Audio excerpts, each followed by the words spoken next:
Okay, thanks for joining everyone. This is the second installment of Finance, and I do need an introduction music. That'd be fun.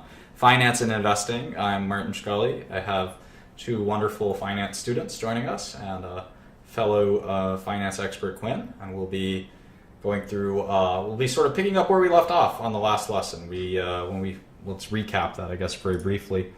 We spent some time talking about investing basics. I gave you my life story and sort of how I came to decide that I wanted to learn something about investing and finance and sort of the path that I took. We talked a little bit about how to accomplish your goals in finance and investing. I think probably the biggest takeaway is that finance is at best a full-time job, and at worst is often a full-time job that you still can't do very well at, which is kind of very sobering and difficult thing to recognize, is that most people who try to become great investors fail, and that's something that's sort of difficult and necessary to kind of learn early. We talked about returns. We'll probably talk about those a little bit more, how the greatest investors make 20% returns per year, and those are very, very, very far and few between. Even a 10% return every year is an enormous success. So being realistic about how much you can actually compound your wealth into is important, and recognizing that fees are probably the best way to make money as an investor is to invest other people's money. We talked about some introspective kind of attitudes towards self-improvement. We talked about some great investors of the past and studying them and learning from them. We talked about a few resources in finance, whether it's financial journals, textbooks, books like Seth Klarman's Margin of Safety or Phil Fisher's Common Stocks and Uncommon Profits, some of the things that I've liked. And then we finally sort of left off on asset classes where we decided we'd focus on equity. And that's kind of, where we left off. We looked at the 6 things that I look at anytime I look at an equity or security. I look at the stock price, the shares outstanding, the market cap, the cash, the debt, and the enterprise value. And I know that the enterprise value concept confused a lot of people, and that's probably a good thing. It should confuse you. It takes some time to sort of think that through. We talked about financial statements, and we kind of left it off there. We spent not as much time as I would have liked on financial statements, so that's kind of where we're going to spend the bulk of our time here today. And it's going to be a little dry, a little boring, but I'm not going to sugarcoat. A lot of finance is, as we like to say, Quinn would know this term well, plugging and chugging. And that is a understatement, that a lot of your time in finance is spent sifting through hundreds of companies looking for the one you want to invest in, or in any case, bank in, or whatever you might want to do with your career. So what we're going to do is we're going to start with the biggest company in the world. We're going to look at Apple. So we're going to go to my favorite website, which is the SEC's website, in all irony, and it's the SEC search page. And I think that if you go here, I actually made this my bookmark for a long time. It's the SEC's website for SEC filings. So if you type in Apple stock ticker, it's AAPL. You can get all of their SEC filings. Now all this gibberish may confuse you, but I'll quickly sort of show you what some of it means. An 8K is any disclosable event, basically. So any big news, any disclosable, I'm having trouble with the English language here, any disclosable event. And so what's disclosable? And this actually has been a topic in the news lately. So any kind of material means important, right? Any material event. And you'll get to know kind of what that concept is. So that's what the 8Ks are. A lot of these are kind of confusing. The 13G or D is an ownership statement. So if someone owns more than 5% of your company, that's what a 13G is. So all of these are specific kinds of statements. And the ones we're concerned with are the 10Qs and 10Ks. The 10Q is the quarterly earnings report, or the quarterly report. It's more than just earnings, I guess.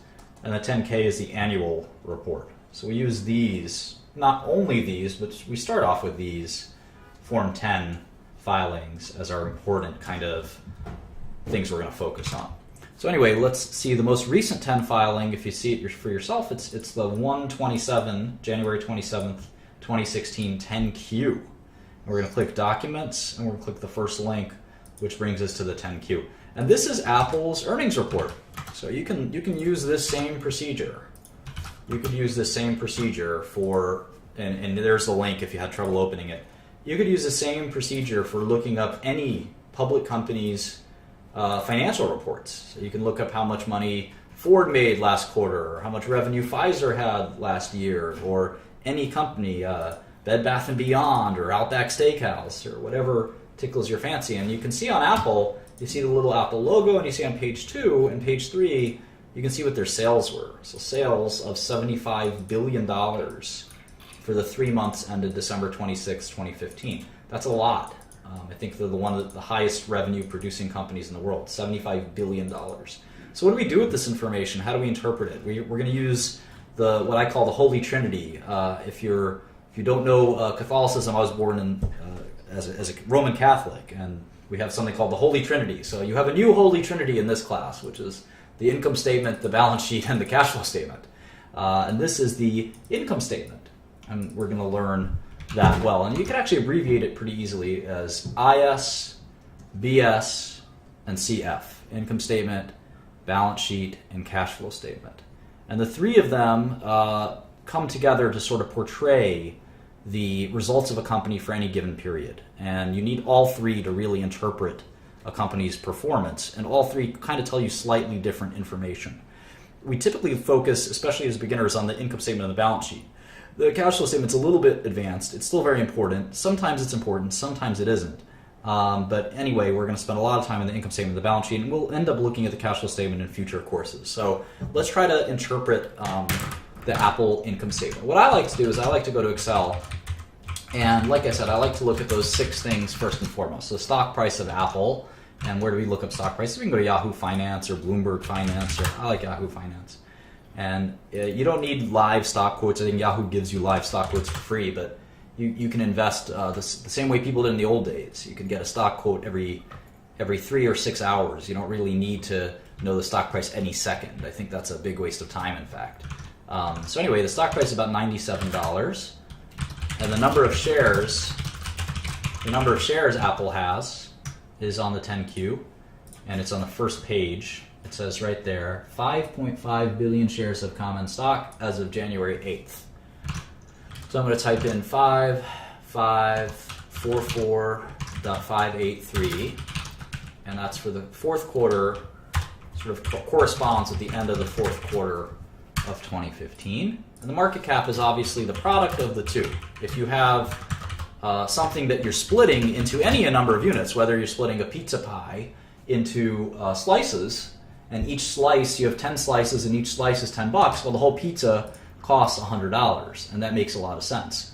The same thing with Apple. Apple has decided to split its company into 5.5 billion equal parts, and each part trades on the stock exchange right now for about $97. So all of the parts of Apple together cost about $537 billion, which makes it the most expensive or most valuable, better way to put it, most valuable company in the world.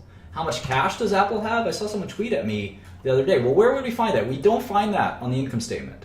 It's on the balance sheet. The balance sheet is literally the statement of balances. It's how much cash balance they have. It's how much debt balance they have. It's how much accounts receivable balance they have. It's how much balance on any given subject they might have. So anyway, we go to the balance sheet, and we see the first item is cash. And is that normal? Is that how this thing works? It is. Interestingly, the way balance sheet works, and this is sort of in the PowerPoint, is the way balance sheet works, it's listed in order of liquidity. It's an order of liquidity.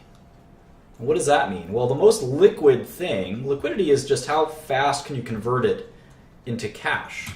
And cash is the most liquid thing. You can use cash to buy something. You can't use a house to buy something. You might have a $5 million house, but you can't buy groceries with it. The grocer will look at you and say, I don't want your house. I want $15 for these beers you're trying to have, Mr. Shkreli. I hate when that happens. But the liquidity is just conversion to cash. So cash comes first, and the next most liquid thing to cash is marketable securities that are cash-like. So things like treasury bonds, even some stocks and things like that. are marketable securities. So if you had, let's say, a balance sheet of $5,000 of cash, $3,000 of marketable securities, well, what's next? Accounts receivable is next. So this is money that people owe your company for product that you've sold to them. So this is stuff like if Apple, who presumably they ship their computers or their devices to a company, let's say like AT&T, and they say, here's 15,000 iPhones, pay us within 30 days. And you may not realize as a beginner or someone who hasn't been in the business world that that's how business is done. You might think that's crazy because you can't go to the Gap and say, well, I'll just take these 30 sweaters and I'll just pay you when I can. That's not the way that it works at the Gap, but in real business, that is the way it works. Believe it or not, you usually pay within 30 to 60 days in American and most of international business. And that's called, we usually like to say net 30, and there's a discount for paying early, and there's all these accounts receivable terms. But what about sometimes when you have customers who don't pay? And that happens quite a bit. We call that bad debt. And accounts receivable is actually listed as net. So it's net of bad debt. And you have to estimate what you won't collect on, and literally what you have to send to accounts receivable, which is the collections agency. So anything after 60 days, typically, you would discount that in your accounts receivable. So if this company this sort of pretend company that I'm making up here, they might actually have $2,500 of receivables, but because some of that, maybe $500 of that is 90 days past due or 60 days past due, you'd start to like write it off of your balance sheet. You'd start to say, well, I'm not going to get that money from that customer, and hopefully you don't do business with that customer again. But you typically, or you sue them or something, but you typically have to write off the bad debt expense. Next is inventories. So inventories is pretty complicated, and we'll treat this over several lessons. But inventories is basically goods that you have that you're hoping to sell. And inventories can include all kinds of things like raw materials. Raw materials, like if you're, I don't know, Apple, you might end up buying a lot of glass. Then that's a raw material, and you're going to turn that glass into an iPhone, but it's certainly not an iPhone when you buy the glass. And you're buying this raw material and you're converting it into your finished product.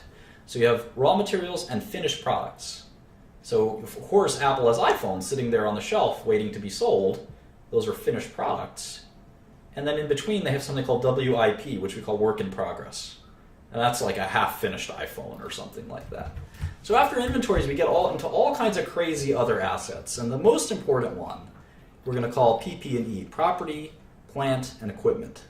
And this is going to end up playing a huge role in finance. So just keep this in the back of your mind. Property, plant, and equipment is any hard asset. It's any hard asset which has a useful life. Which has a useful life of more than what? Do you guys know, students? No, I'm not sure. Boo! Quinn, No. do you know? Off the top of my head, short man. 12 months. It has to be a useful life of 12 months. So any building, any land, for instance, property, plant, and equipment, any factory, like if you bought a machine, like I don't know, some kind of, if you're in Apple, I guess, some kind of widget that makes iPhones, a big factory machine that, I don't know, puts the iPhone together, that costs you $20 million to make. That's plant. That's literally property, plant, and equipment. And that's a really important part when it comes to accounting. It turns out to be extremely vexing in how we deal with it, and tricky, and quite important. So any good that is going to have its utility, it will be measured in more than 1 year. A paperclip doesn't have utility in more than a year. A paperclip is, you use it when you use it. But even computer software, if you buy a 5-year license for computer software, you could actually have a useful life of 5 years. And the way you account for that expense is very tricky. And it turns out there's a lot of accounting questions and even sometimes accounting fraud that occurs when you misaccount for how a useful life of an asset is. So property, plant, and equipment are very important in business, and we'll talk all about it. So we have other assets, things like that. And the point is that as we go down on the balance sheet, we of course add this all up to get to total assets. We get a sum here of total assets. But as we go down the balance sheet, it becomes less and less liquid. Cash, extremely liquid. Marketable securities, it's not quite cash. I can't go to the grocery store and say, here's some treasury bonds, will you sell me a Snickers bar? They would say, well, maybe you should sell your treasury bonds and then you can buy the Snickers bar. And you say, but I don't know, Miss Cashier, this treasury bond is very liquid. You'd still say, no dice. You have to go sell that treasury bond first. Accounts receivable, well, that's not even money that you have in your hand. At least marketable securities, you've got something. Accounts receivable is a promise from your customers to send you cash.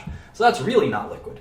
In the inventories is not even accounts receivable yet. That's stuff that you hope to sell. And then when you sell it, you hope to collect. So inventories is even less liquid. And PP&E is the least liquid of them all, where it's just property, plant, and equipment that you use to make the inventories, which you use to get the accounts receivable, which you use to get the cash. So hopefully it makes sense that this is an order of liquidity. And then finally we have things like goodwill and intellectual property and we call these intangible assets, like your brand.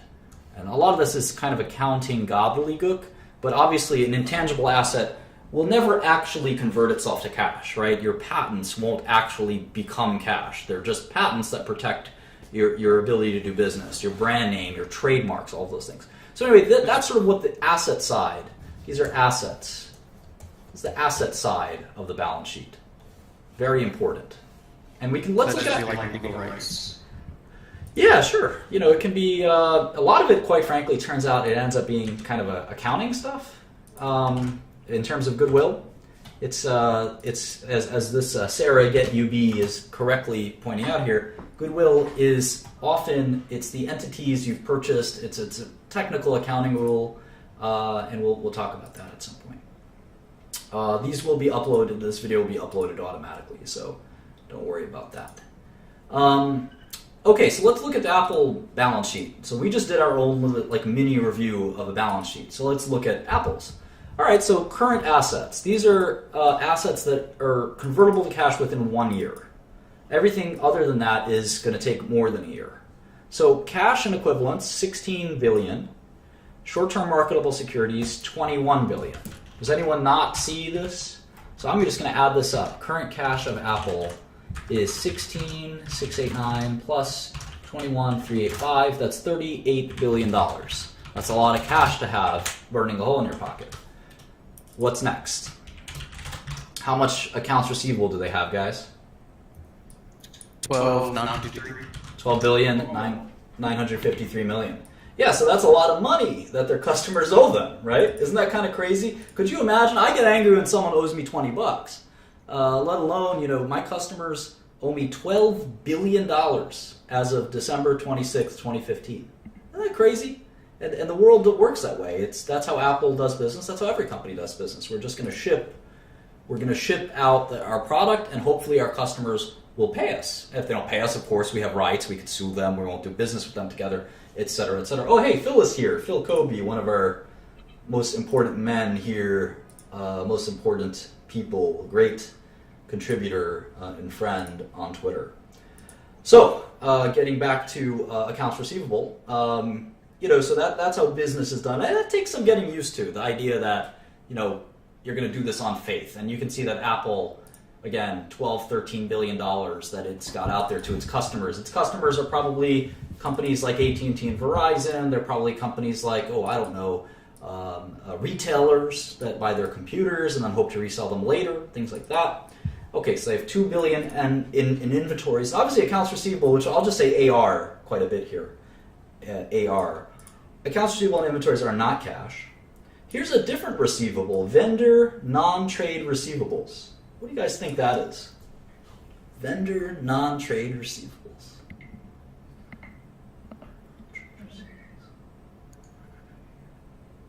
My guess... Well, it's certainly money that's owed to them. It's money that's owed to them. It's not from product they're selling. It's from vendors. Oh, I think Yeah, it could be patent rights. It's confusing. Who knows? Well, oftentimes you'll see these weird lines, and we'll want to look them up. In the financial statement. So we'll see what that means shortly. All right, other current assets. This could be anything. This could be, like, for instance, if you pay your rent for January, in December you have to book that as an asset that you've prepaid an expense. If you paid Microsoft for a 1-year license ahead of time for some software, for Office software, you actually have to put those in your balance sheet as an asset. So other current assets, I'll just call it OCA from time to time. And the total current assets, these are all assets that you expect to be cash or converted to cash within 1 year, 12 months, is $76 billion for Apple. What's next? Long-term marketable securities. So this is super interesting. They have $177 billion of this stuff. I'm going to add it to the cash balance that I'm keeping tally of here as my top 6 things that I like to look at when I look at any security. Why do you think I'm doing that, guys who are students? Why do I think that these long-term marketable securities are cash?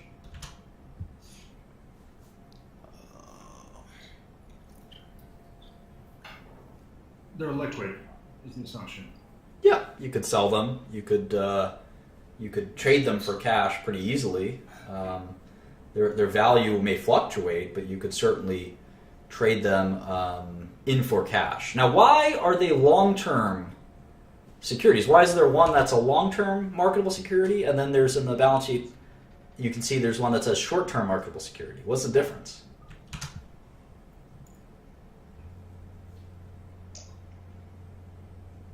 They're like a deadline by which they can pay. Nope. So These are national, so they're not Apple paying anybody else. yeah, these are stocks or bonds that they own. So typically it's their bonds. Most corporations don't want to hold stocks, right, on their balance sheet. You know, they're not hedge funds, including Apple. They like to own bonds. Bonds are safer typically than stocks. And so the reason that the way bonds work is there's a maturity date. Bonds are borrowings. So the maturity date is by a certain time frame. Most of the time, big corporations like Apple, they don't even want to own corporate bonds. They want to own government bonds because those are even safer. So what ends up happening is if you have 2025 American U.S. Treasury government bonds, what you end up having is that's a long-term security because the government doesn't have to pay you back until 2025. Now you can always sell that bond, so it's still liquid, but it's a long-term marketable security because it won't get paid back for 12 months or more. So it's a little confusing. That's why I just add it all up. I take the cash of $16 billion, the short-term securities of $21 billion, and the long-term securities of $177 billion. I add it all up and I just say, you know what, that's all cash to me. It's about $215 billion worth of cash. And they can separate it and slice it and dice it all they want, but at the end of the day, this is basically cash to me. Okay, so what's next? Property, plant, and equipment, $22 billion. This is literally stuff that's as complicated as, like I said, semiconductor fabrication equipment, where they create semiconductor wafers, all the way to something as mundane as an office chair. An office chair is going to last longer than a year, hopefully, if I'm sitting on it. You'll have to value that over the course of several years. So that's just something to kind of think through. Goodwill and intangible assets. These are kind of the accounting gobbledygook that I encourage you to ignore for now. You'll learn more about goodwill and acquired intangible assets later, but there's about 8 billion or 9 billion of that here. And then other non-current assets. You see they have OCA, other current assets, and they have other non-current assets, ONCA. And these are, again, miscellaneous. So it turns out that Apple's balance sheet is a lot like the balance sheet that we kind of looked over and did. And if you want to find a real good gem, you can find that I did the balance sheet of a local drug dealer. I sometimes teach this class to underprivileged youth. And the only way I can get across to them is teaching them with examples that they know of. But in all seriousness, if you go backwards in time, you might be able to find one of those old lessons. I think people enjoyed that quite a bit. I won't do that here since I'm recording this and want people to watch this and take it seriously. All right, so we looked at the assets, and if you total all of them, it's about $293 billion of assets. $293 billion of assets. And now, quickly, in your mind, you might want to look at the market value of Apple and say, it's a $500 billion company and has $293 billion of assets. How does that make sense? What do you guys think, Marlon? Or Akash? Does it have to do with what people speculate their value is going to be like at a certain point in time? Absolutely. Yeah, those are the values today, but clearly the company will make multiples of cash over the next several decades. So. Good answer. All right, so what about liabilities? Well, liabilities are a little easier than assets. Let's look at a few of these. So the first liability is accounts payable. The most dreaded liability, and I'll just abbreviate it A/P, but it's accounts payable. What's accounts payable? Do you guys know? That's what you have to pay out or what you owe. Yeah, it's the opposite of accounts receivable. Your accounts payable is somebody else's accounts receivable, right? So if you, a good example is one of the biggest accounts payable for all corporate America is law firms. So if you go to your favorite law firm, Maduri Thompson, LLP, you guys just started a law firm, I hope that's okay, and you say, all right, I need your legal services because I need to sell a bunch of Apple computers, and I don't know how to do it. So why don't you guys assist me and advise me on how to sell these Apple computers to AT&T for $25 billion? And that's sort of, hang on one second. That's kind of the approach. So you say, all right, here's the legal services, and then you send a bill. And you invoice Apple, and you say, all right, Apple, you owe me $25,000 for those legal advice. And Apple says, okay, we'll pay you within 30 days. Well, that's an accounts payable. Between day 0 and day 30, by the time you write the check, that's an accounts payable. You have to have it on your balance sheet. It's kind of like a debt in that you have to pay it, but it's not really a financial obligation in the sense that you ever borrowed the money. It's accounts payable for a good or a service. Another example of accounts payable is your rent or whatever it might be. All right, what's next? What's another item of liability? Accrued expenses. So the difference between accounts payable and accrued expenses is pretty subtle, and I won't belabor it. But think of accrued expenses as simply expenses that perhaps that you are going to have to pay. And again, we'll talk about accruals and things like that. This is not an accounting class, but we'll definitely have to talk about accruing an expense over time. For example, if you have a contract with somebody, let's say you had a contract with an employee to pay that employee $1 million a year. Well, your accounts payable is only going to be every paycheck, individual paycheck for that employee. But your accrued expense could be the whole $1 million. So that's one way to think about an accrued expense. But think of both accounts payable and accrued expenses as basically just cash that you've got, funds that you're going to have to pay for running your business. Okay, deferred revenue. This is one of the most complicated. Concepts in accounting and income statements and balance sheets, which is thankfully not too complicated. Do any of you guys, other than maybe Quinn, know what deferred revenue is? Isn't it when you earn money before? It's when you receive money before you've earned it. Exactly. It's sometimes called unearned revenue. Deferred revenue is literally cash you've gotten, but you haven't given the product out yet. I know some people in this chat would love to be in that situation. Most businesses don't operate this way, but sometimes in contracts you do get cash up front, and you have to then deliver the product. Sometimes you have that when you've got there's Akil, another very important moderator here. Sometimes you get cash up front. Gift cards, great example. All kinds of unearned revenue, and that's what deferred revenue is. You get cash, and then you have to deliver the product. And in software, you end up getting a lot of deferred revenue for some reason. We'll talk all about that. So Apple obviously has some software component to their business. So that's deferred revenue. Commercial paper. That is debt. There's just like there's a bunch of different kinds of cash, there's a bunch of different kinds of debt. Commercial paper is literally loans from banks and things like that. Debt is debt sold to the debt markets. So all of this is money we borrowed, basically, right? And if you look at, hang on one second. If you look at all the debt that Apple's borrowed, I'm going to start with the current, I'm going to start with commercial paper. There's $7.3 billion of that. I'm going to go to Excel and put that in here. 72.59. They've got current portion of long-term debt, 2.5 billion, and then they have long-term debt of 53,204,000,000 dollars. So there you have it. Apple has 215 of cash and 62 of debt. So the enterprise value is what? 385 roughly. So the value of Apple, the business, is actually 385 billion, even though the market cap is 530 billion. Why is that? Marlon? You're my best student, man. Don't do this. Don't do this to me. What was it?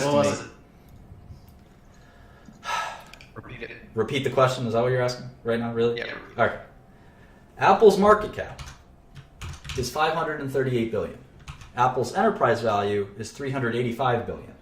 Why? I'm going to be in a blank here, man. I'm not going to be able to help you out on this one. Yeah, obviously. No, the company has $150 billion of net cash. So if the company is trading for 530 billion, but inside that company is 150 billion of cash. When you're paying 580 billion for it, or maybe you're buying a fraction of Apple, which is more likely and reasonable to assume, every time you buy a share of Apple, you're literally buying, for every share, you're getting a small portion of cash, right? You're buying not only the computer company, but you're also buying the cash that the computer company has and the debt they have. And if you subtract the cash from the debt, it's about 150 billion. But the market cap is 530 billion. So literally a third of the company, or 30% almost of the company, is just the cash on the balance sheet. So you have to sort of cancel that out. Because if you had a company, let's say, for argument's sake, Apple had 500 billion of cash, what would be wrong with that picture if the stock was trading for a 500 billion market cap? That's like 300 million, or 300 billion. Well, the point is that you could get it would be too undervalued, right? If the company you could buy the whole company, or even a part of the company, for 500 billion, and they already had 500 billion in cash. That would mean that you're getting the business totally for free. I don't know if you have a better way to explain it. Oh, okay. Right, and right now, the way it works for Apple is the whole business is worth 550 billion, but they have about 150 billion in cash. So it's not quite all for free, but it's a good portion for free. It's it's worth noting, right? And you'll see that when we value companies based on earnings and things like that, we have to think about the non-cash portion of the business. So we're going to have to look at that carefully. And of course it affects you if you're just buying shares and not the whole company. You very rarely buy a whole company. That's private equity. But it still matters when you are buying shares of a company, even if you're buying a small number of shares of the company. You want to know how much cash the company has. Because think about this. Let's say you did have a company, let's make up a new company. A company that has 50 million market cap and 60 million in cash. What would you guys do? Maduri Thompson Financial. What would you guys do?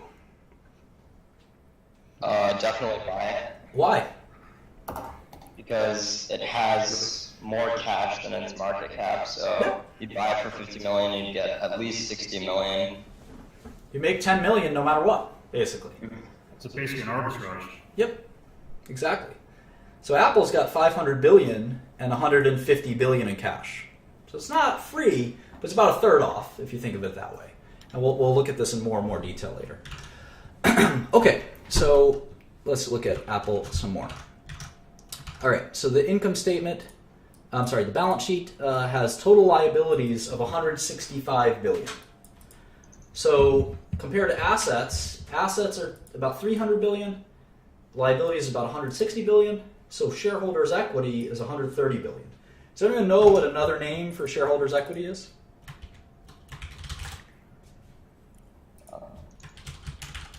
Public equity? Nope. Book value. Book value. So it's called book value because it's literally the value of the company in many ways. At assets, if you subtract liabilities from assets, or you just say assets minus liabilities, you kind of have the value of the company in some ways, right? Sort of makes sense. If you have the assets of the companies and you subtract out the liabilities of the company, assets minus liabilities, you have kind of what's left over is shareholder equity, or sometimes we call that book value. Right? Because if you had a company, let's say, that was going out of business tomorrow, and you said, all right, how much assets does the company have? Well, it's got, let's say, $500,000 of assets. And it's got $100,000 of liabilities. Well, after you take care of all the liabilities, you pay off all the debts that the company owes before it winds down, you'll be left with $400,000, right? That makes sense. Shareholders' equity or book value of $400,000. Now, some of these assets are intangible, right? Like goodwill and patents. The patents aren't going to be worth anything when the company's out of business. So you got to just look at the hard assets or the tangible assets, and you can do something called a tangible book value if you wanted to remove some of those pesky goodwill and intangible assets. So anyway, that's the basic crux of a balance sheet: is the assets minus the liabilities will equal the shareholders' equity. And if you know your algebra, you could add liabilities to both sides, and you can see that assets will always equal liabilities plus shareholders' equity. That's because a balance sheet balances. That's the concept. It has to balance on both sides. And we'll learn more about this if we ever kind of look into accounting. But this is sort of the basic gist of a balance sheet. And I think we did a good job of looking at it. Now we're going to look at the income statement, the second in the Holy Trinity. And this is going to be a little bit more fun. This is going to kind of really make more sense. A balance sheet has a lot to do with accounting. And accounting is a little bit dry, needless to say. And it's a little more abstract. But when we deal with the income statement, we can really see kind of the reality before our eyes. So let's do the income statement kind of live. Let's do it kind of side by side. I'm doing this obviously on Yahoo. So not Yahoo, on YouTube. Yahoo. But it's not 1990 anymore. Okay. So you can see here the Apple income statement, and you can see that they had $75 billion of revenue in Q4 2015. Q4 is the last 3 months. So it's October, November, December. In just 3 months, they generated $75 billion of revenue. Now, what is revenue? Let me ask you that, Maduri or Thompson. It's what you've earned throughout the period of the quarter. What does that mean? Terrible definition. It's what you've taken in. Nope. Sort of, yes. But can you be more specific? Is it definitely cash I've taken in? It could be anything. Or profit would be what you've earned. Your revenue. It's definitely not profit. Yeah. Your revenue includes your expenses. No. Or it doesn't include your profit. Your profit equals your revenue minus your expenses. Yeah, I'm just asking you about revenue. Yeah. Your revenue is the opposite of that. Revenue is just sales. Revenue, sales, turnover, receipts, they all mean the same thing. We'll worry about costs and profits in a second. But when it comes to revenue, how do you know something is revenue? Obviously, if it's a retailer, right? When you sell the sweater and you get cash for the sweater, you understand that's revenue, for sure. But can revenue be more complicated than that? Sure, right? I mean, what if your law firm, right, you said, you gave us an invoice for $50,000, and I said, wait a second, I only used $40,000 of resources. How much revenue should you book? And what if I told you I'm not going to pay you for 60 days? Is it revenue still? All of these questions are actually pretty important. And recognizing revenue is actually pretty difficult. And we call it revenue recognition. And sometimes, if you're really fancy in business, we call it rev rec. Rev rec. And obviously, rev rec is simple in some businesses and not so simple in other businesses. And in general, the kind of idea for when you recognize revenue. When do you recognize revenue? Typically, it's when, and this is a general rule, it doesn't always apply, but in general, it's when what? You guys know? Quinn, maybe? It's when title to the product has passed to the customer. So someone else owns the asset, whatever it is. Yes, exactly. So even if it's on a promise. So a lot of revenue you don't actually have to have received the cash. Right? Mm-hmm. So it's actually, a promise is good enough, if that makes sense. So you can book revenue on just a promise. And there's a lot of other rules. Like you obviously can't sell your product to another part of your own business. Right? You have to net that out. That's called intercompany revenue. And it happens sometimes, and there's nothing wrong with it, but you have to take it out. Intercompany revenue gets canceled. And a lot of accounting fraud, I think a bunch of internet companies had this as a fraud, Enron had this as a fraud, is when if you're selling to your own company, you can often overinflate your revenue. Then there's things like, what if you have a contract over 4 years? How do you, and someone gives you all of the cash up front. Let's use that example. Let's say you have a $10 million contract with Boost Mobile.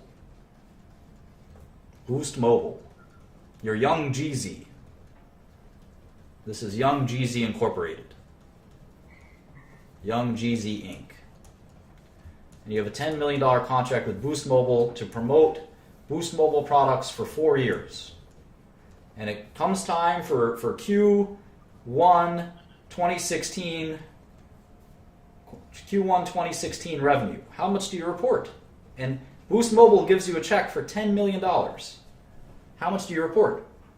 Do you report 10 million?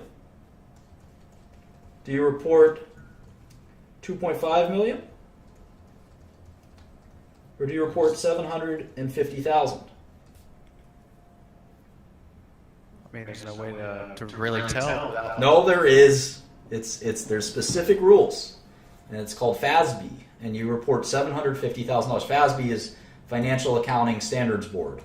And again, accountants need to know this, but if you're going to be an investor, you need to know some of this stuff too. Accounting is a language of business, and you have to know the language of business. And 10 million is the cash you get. Sure, you get all the cash, but your revenue is only $750,000. And you'll report that every quarter for the next 4 years, for 16 quarters. Your balance sheet will have the 10 million on it right away. But then, that's when you have deferred revenue. So what you'd end up having is you'd have revenue of $750,000 every quarter. And on the balance sheet, this is the income statement. On the balance sheet, you would have deferred revenue of $9,250,000 because you still have to you've collected the 10 million. Your cash will be 10 million, but you haven't performed $9.25 million of services because you can bet that if Young Jeezy stops rapping about Boost Mobile 1 quarter into his 4-quarter deal, Boost Mobile will sue him. So he's got to carry that deferred revenue and write it off every quarter for the next 16 quarters or 15 quarters. So anyway, that's how sort of revenue recognition can be pretty tricky.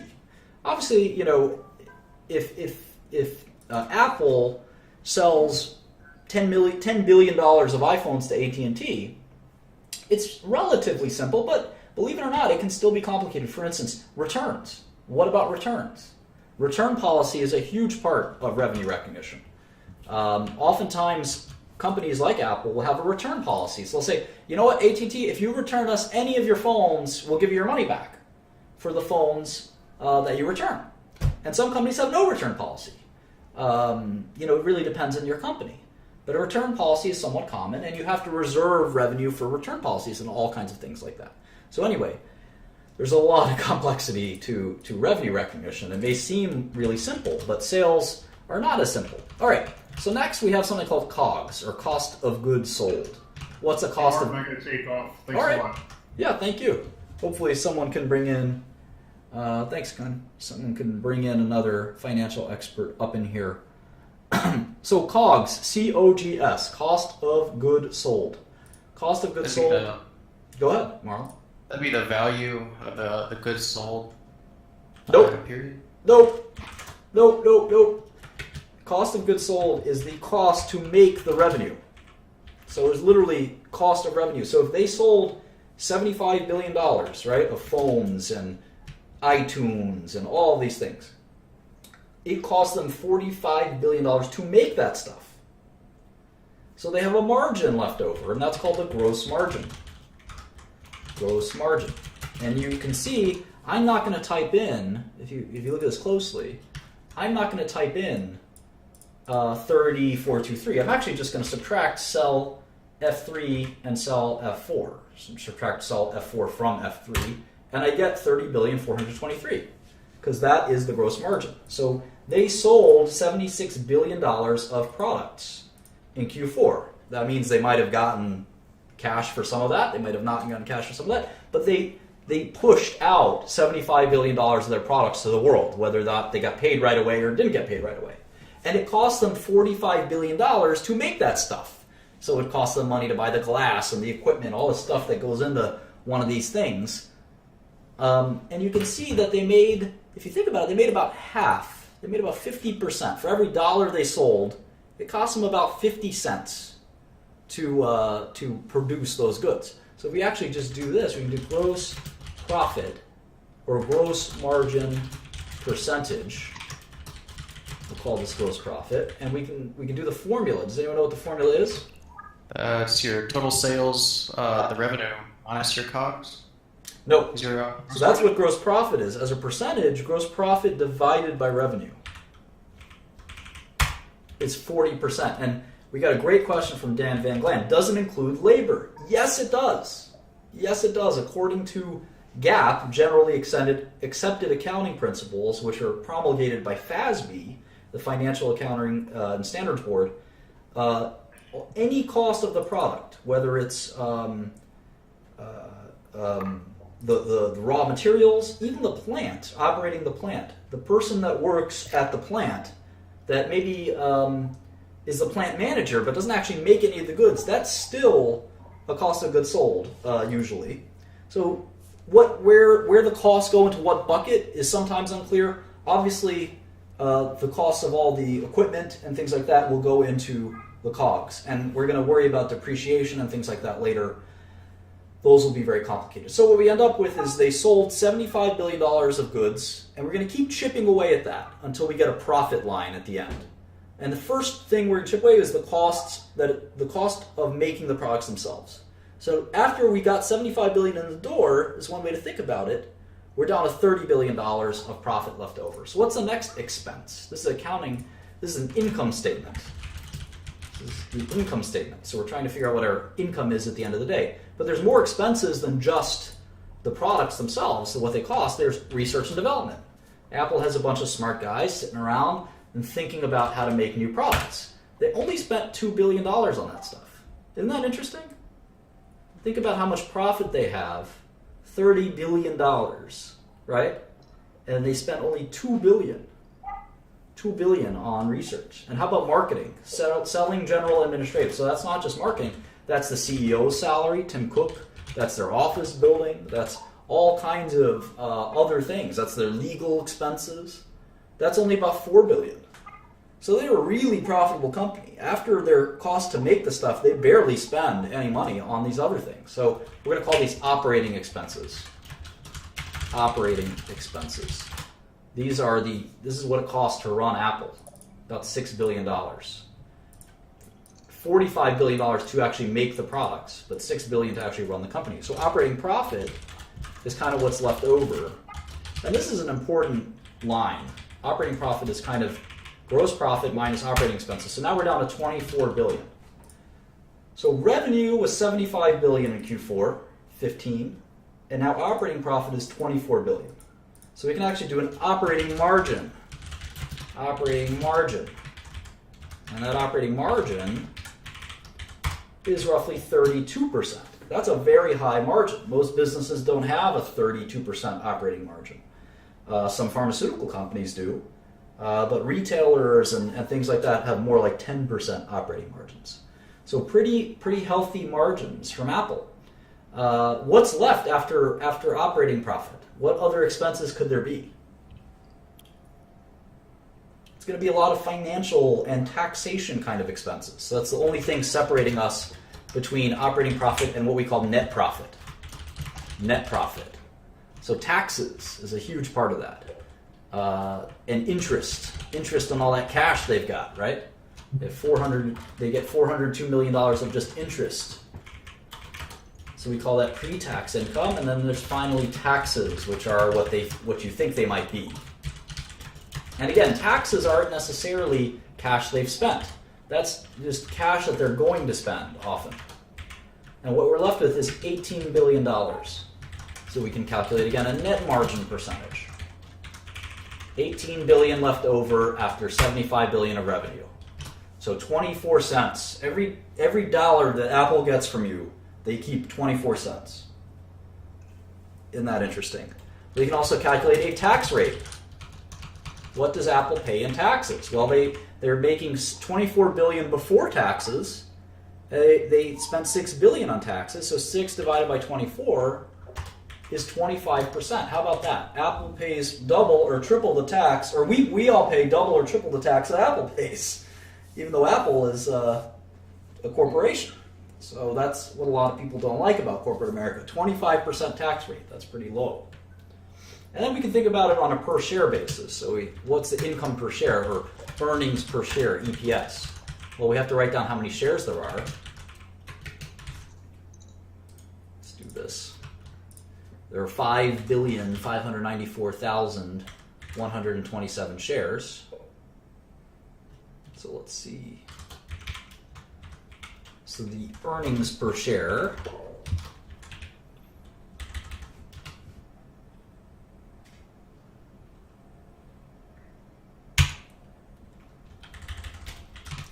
is $3.28. Okay, so that's sort of Apple's income statement for Q4. Any questions?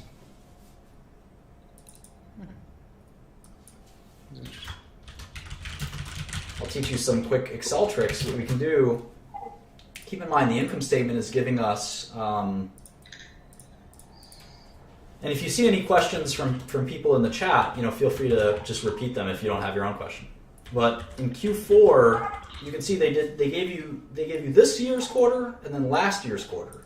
So what we can do is we can actually take all of this, copy it, and paste it, and the formulas all come over. So what we can do is we can just quickly type in all the numbers from last year, and the formulas are all there, so everything automatically updates. So it's super fast to just quickly update all of it, because it's all the same format. And we can see that the final number is the same, 18024, 18024.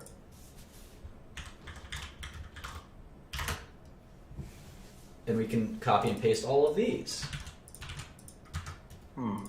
So it's pretty easy. And now we can even compare revenue increases year over year. And this is a big problem for Apple. If you look at Q4 of 2015 divided by Q4 of 2014, revenue only increased by 2%. And the way you can figure that out is the simple quotient of new divided by old.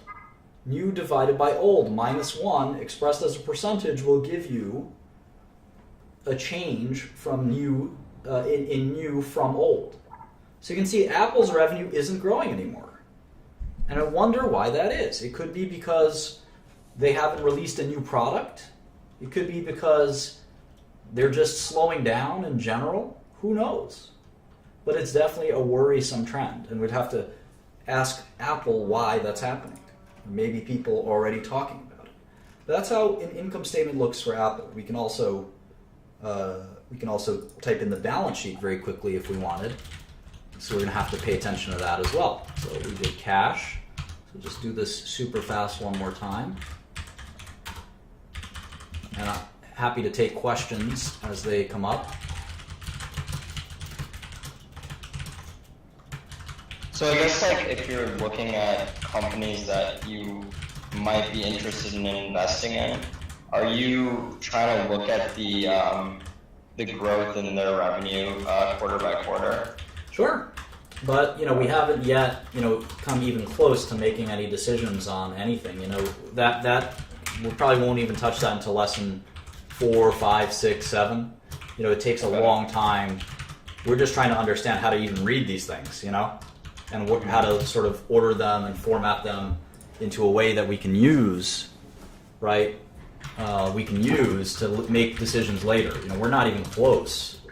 We're not even close to being able to use this information in a way that's useful yet. You know, but it's good for beginners, especially, to say, all right, this is the way Apple works. You know, it's very important to know kind of what what exactly is this company's profile? What's their margin profile, for instance? Are they the kind of company that loses money?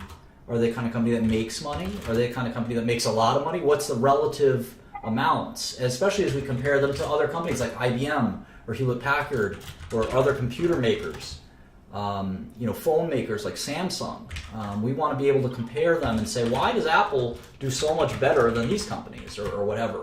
So anyway, right now we're not totally concerned yet with kind of what you know, thinking about what to look at yet. We'll get to that maybe even tonight in terms of what are companies worth, what are assets worth, and that's, you know, turns out to be a much more difficult question than just kind of what is this company doing, what are they actually doing every day. So that's sort of a preview of the balance sheet, and believe it or not, in my PowerPoint, that's exactly the next question, is what is the value of a company? And we got a nice taste of what an income statement and a balance sheet look like from Apple. We're going to totally throw all this away and start again. And we're going to start with a brand new topic of what does, you know, and we actually did it right on the hour. I don't know if anyone has any questions about Apple. At 9 o'clock, we'll start sort of this very important question of how do we value things, not just Apple stock, but anything. How do we value stuff? How do we value cash flow? So any questions on Apple real quick? Contour asset? I don't know what that is. UK exit? That has nothing to do. Contra asset, yeah, we don't have to worry about accounting just quite yet.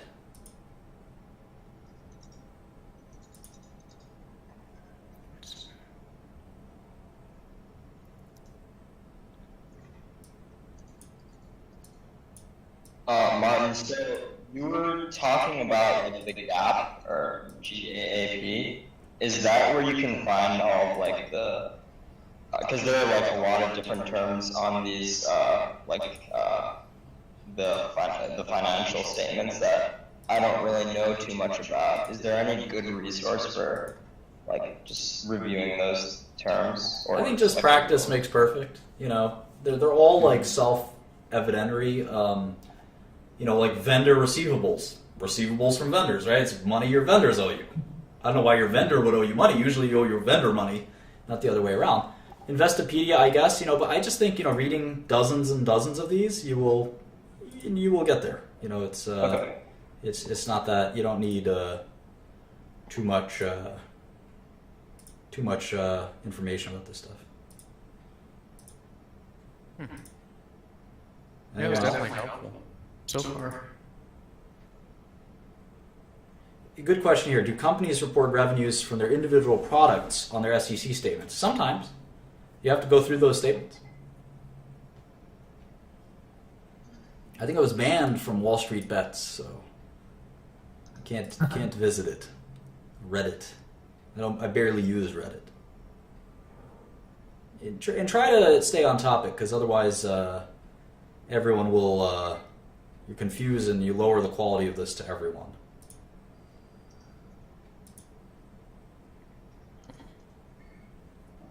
Companies are not obligated to pay dividends to their shareholders typically.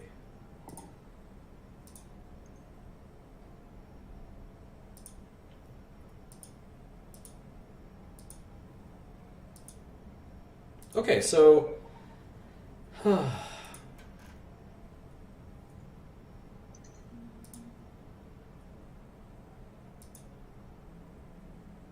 okay, so let's talk about, is the SEC site accurate? Yes, companies have to, under penalty of arrest, They can be accused of fraud. SEC statements have to be accurate. And there's actually a bunch of people sitting in prison cells right now over misstatements in accounting. Enron is a good example. WorldCom, Computer Associates, etc. So they definitely. Tyco is another good one.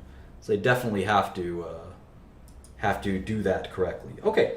Oh, hey, there's our buddy Charlie.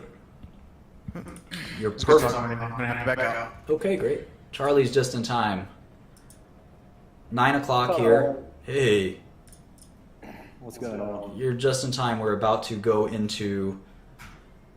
As soon as I logged on, I heard SEC investigation, and I was immediately intrigued. I thought you might be talking about Valiant, but not all that. No, I didn't. I think we said just SEC filings, but Gotcha. What's up?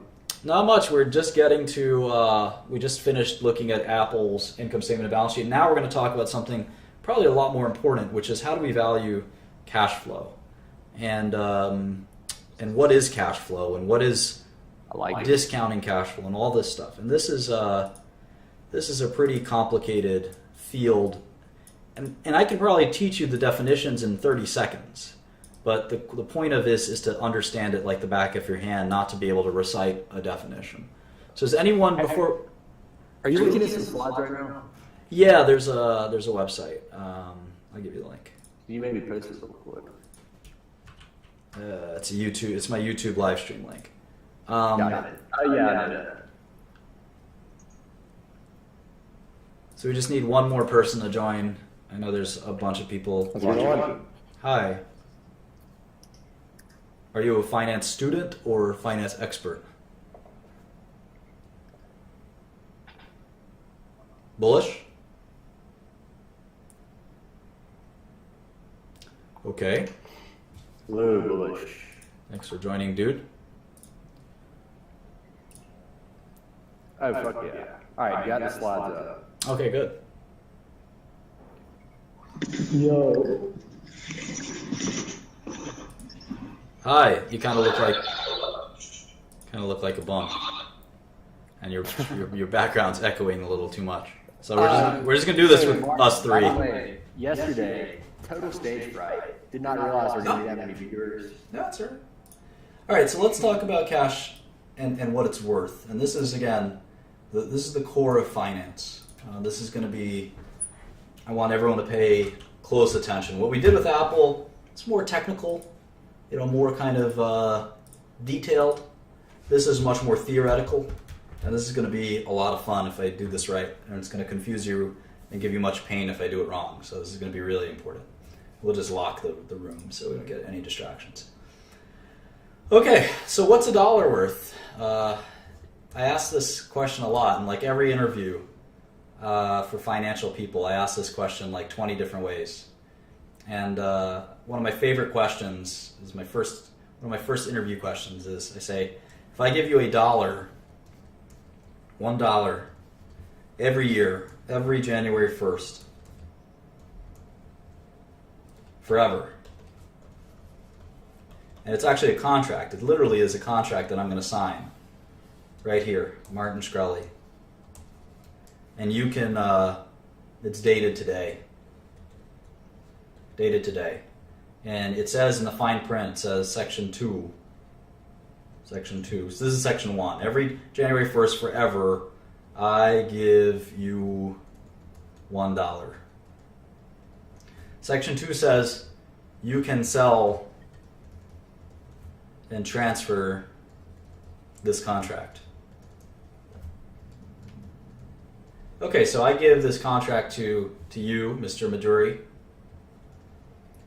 Okay. Congratulations, you've gotten this contract for absolutely nothing. And you want to sell it. You want to sell it to Charlie. How much does he pay? So I guess however many years forever is, I try to charge more than that. I need a number, Mr. Maduri. I'm gonna say $1,000. Get out of my office. You're fired. You're done. You're not getting the job. Somebody else is. And I'm going to kick your ass on the way out, and my goons are going to take whatever money's in your wallet. You're done. Sorry, you lose. Anyone think they can come in here and explain it?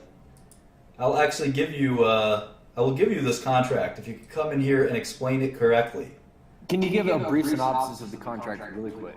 It's a simple. It's $1. I just did. Are you watching my YouTube stream? Here, I let me- was looking for the slide you guys were on. I couldn't find. No, it's on the. You're watching the wrong thing, probably. It's right on my. It's right on my page. Sorry, can you repeat it? No, you're missing out on your ability to make money. Oh, what if I sell it for? Hang on. No, you're done, dude. You're done. We kicked you out of the. We kicked you out. You're on the. You're on the street right now, nursing your wounds from my biggest goons. Fool. Who can actually come in here and explain it? That guy seems to. Some of you guys in typing seem to be able to explain it. How long do you receive the dollar? It's perpetuity. I know that you know the answer, Charlie. This is. How much would I pay for a contract that pays me $1 every year forever? I know that you know the answer. Let's not spoil it. Let's see if someone can come in here and explain it.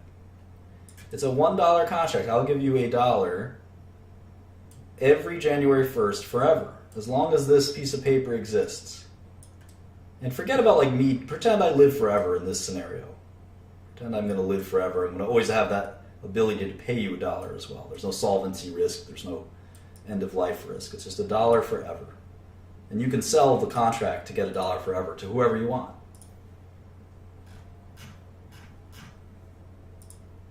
This turns out that this is actually a very, very tough question to answer. And you'd be surprised. I've interviewed probably 1,000 people in the last few years. You'd be shocked at the freaking answers I've gotten for this question. 1,000. 1,000 is. We heard 1,000. We heard 1,000 from Mr. Midori. Let's see what other people have to say. Come on in.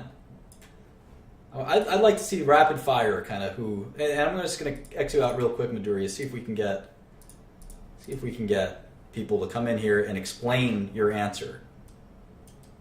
You have like 20 seconds tops to sort of explain it.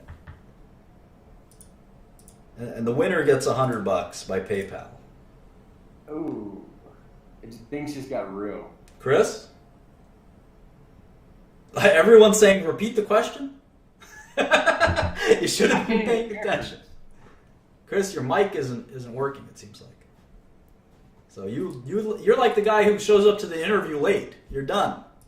You can have your mic I'd sell it for $60K too, Bass.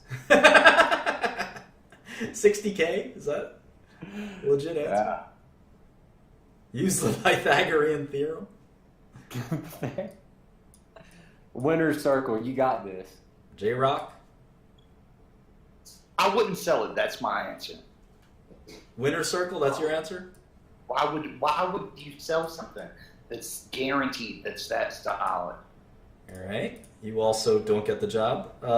J-Rock? He's thinking outside the box. No, I'm putting his answer down as question mark, too confused. J-Rock, your mic doesn't work. Again, you're the guy who shows up to the interview drunk. Don't do that. Oh, Billy the Fridge. Billy the Fridge. Boy. Okay, 20 seconds. I was gonna say, depending how long you're gonna live, say, I'm 20 years old right now. I'm gonna live to be 87. I told you age doesn't matter. Just pretend it like my nephews will have to take over. My son. $8. $8? All right. No explanation given, but $8 is the answer you gave. It's not a great answer. How about you, Para?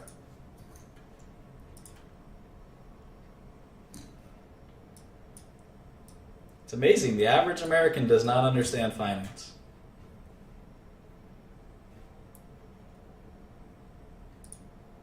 Give us a hint. Of course, blab doesn't work.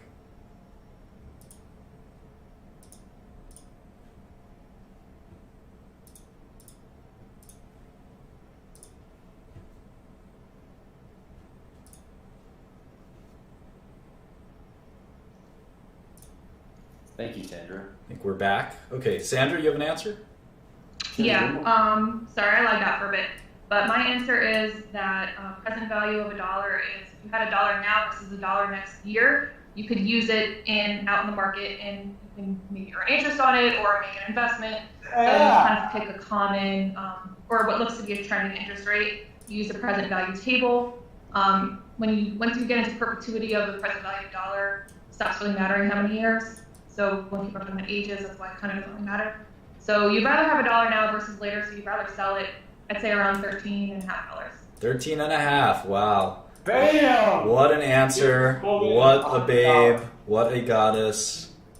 What a genius. Congratulations. You are insanely She came in on a mission. smarter than everyone. Charlie, do you accept? You're buying it for $13.50? What are you doing? I accept it. All right, you're done. $13.50. Trade's done. Congratulations.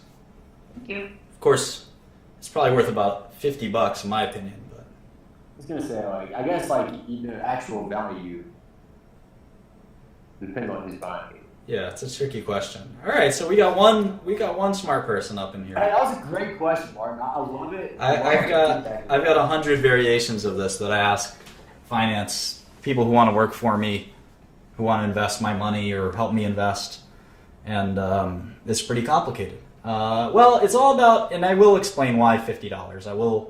I will explain in tremendous detail. We'll spend the next. If I do my job right here, I'll excite you so much about this that you'll spend the rest of your life trying to think about what cash flow is worth. Your cash flow, a business's cash flow, a septic tank pumping company's cash flow, an electricity company's cash flow, a drug company's cash flow, anything. And so this is just one small example of how do we value future cash flow. So we know how to value today's cash flow. If I said I'm going to give you $5 in 5 minutes, and I say, well, what would you sell that contract for? Well, it's going to be about $5. I mean, depending on the uncertainty, it could be $4.9999.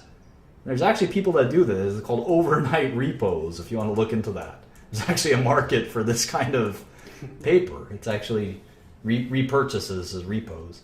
And there's actually a marketplace for that kind of transaction where it's literally the interest of $1. The interest of something literally from the night to the morning as a repo.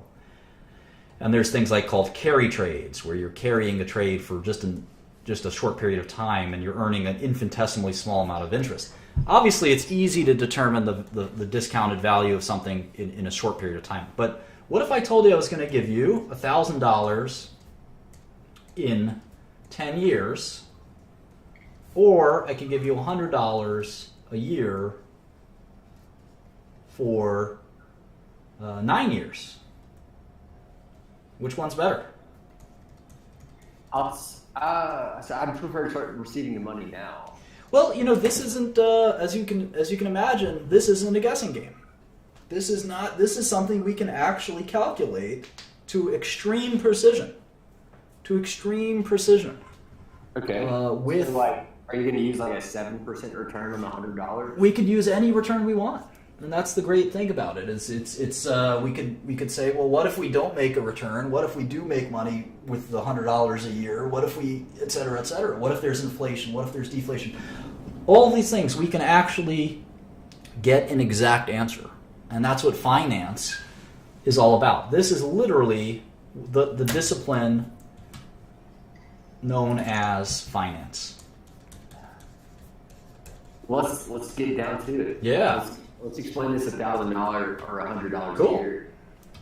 Okay, so the concept that our guest, who was quite good and quite eloquent, pointed out is that $1 today is usually worth more than $1 tomorrow. Not just usually, almost always. Hell has to freeze over for $1 to be worth less today than tomorrow. Why?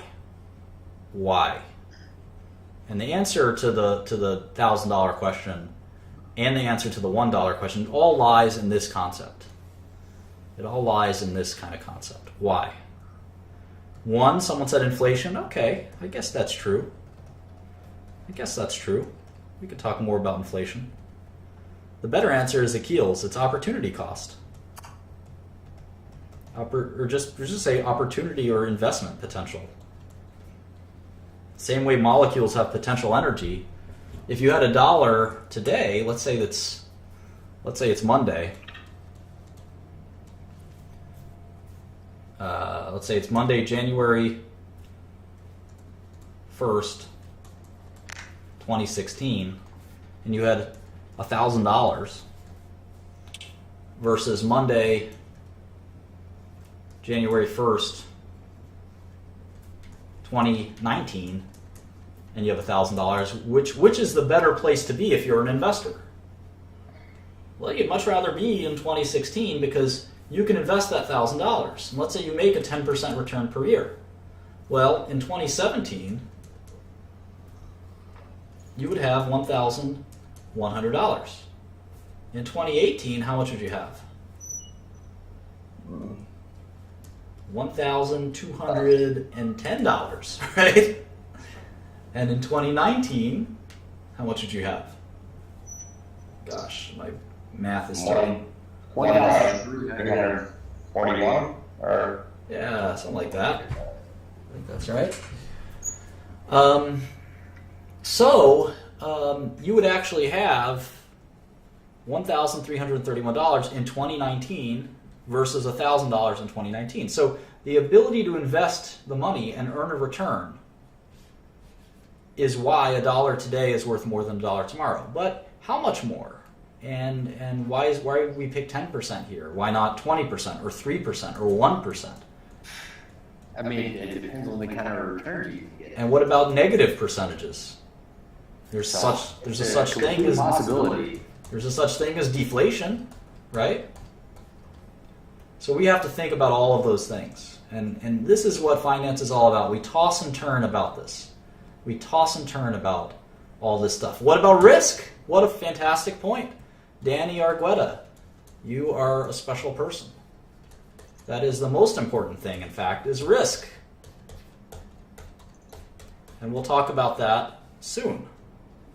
Risk. So we got inflation, opportunity, which is risk. It's not a third thing. Opportunity and risk are the same thing. And we'll talk about that in a minute as well.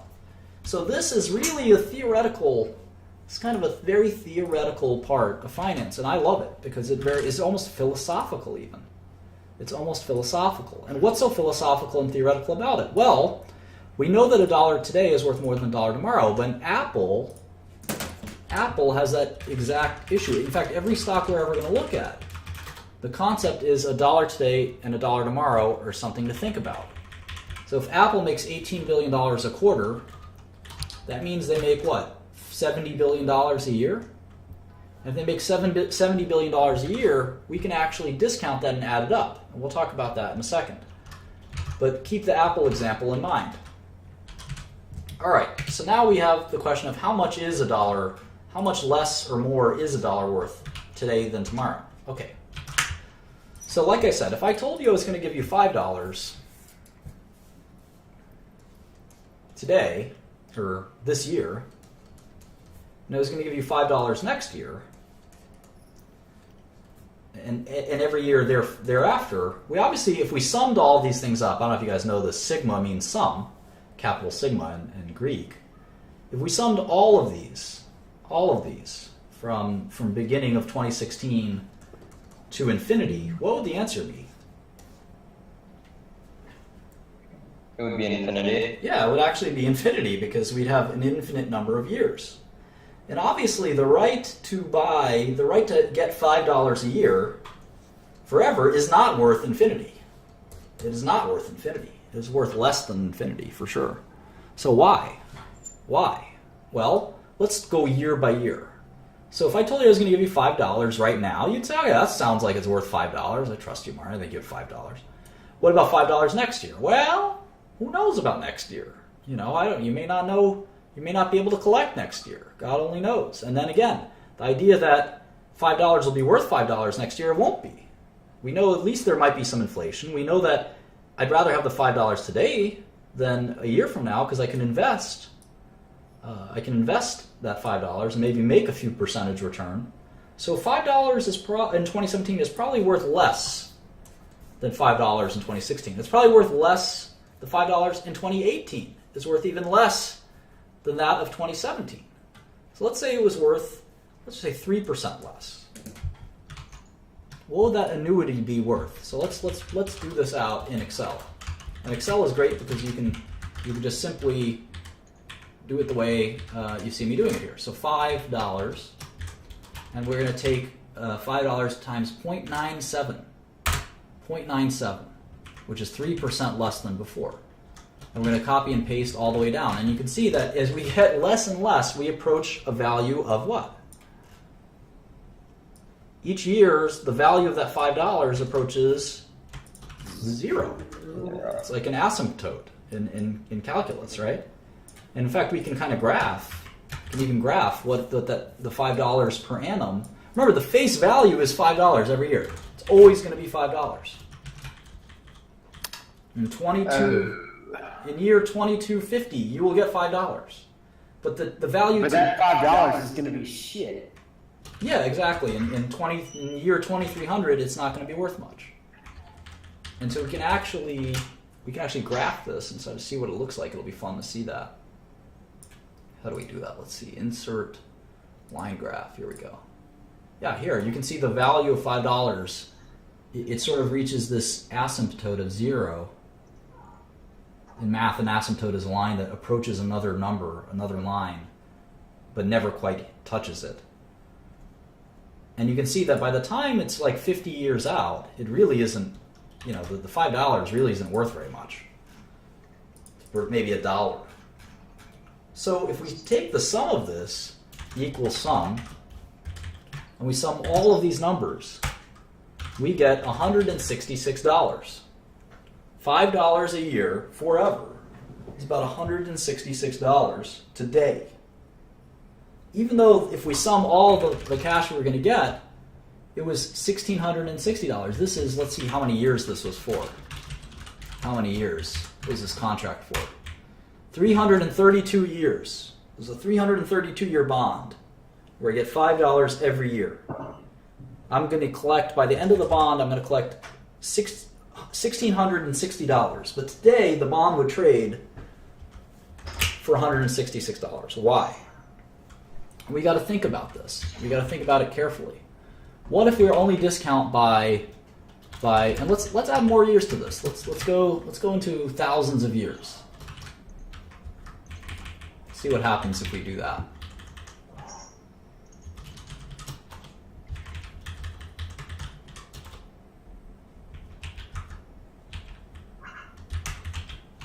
Hang on.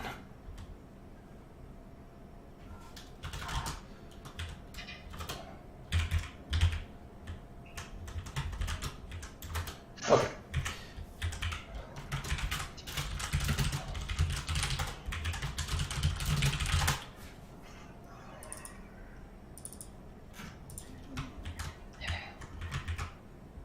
Great. So we're going to call the rate at which we discount the cash flow from one year to the next the discount rate. And we're going to change this formula. I encourage you all to make this Excel sheet yourself.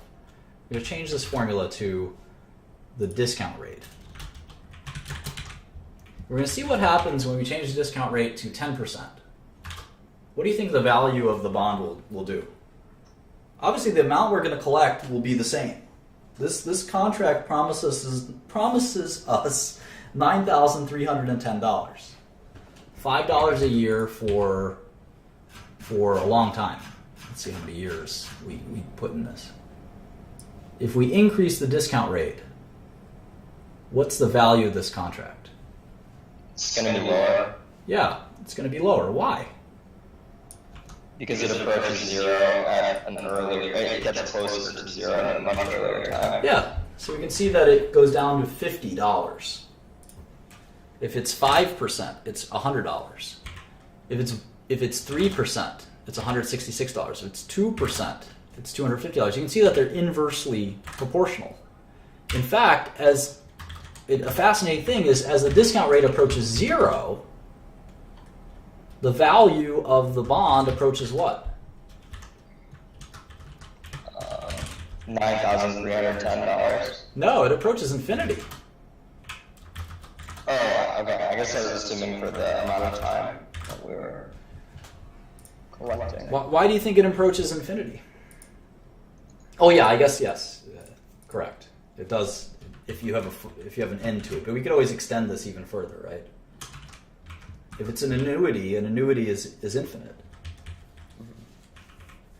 Well, the answer is if a dollar today was not worth the same as a dollar tomorrow, then it would be worth something vastly more.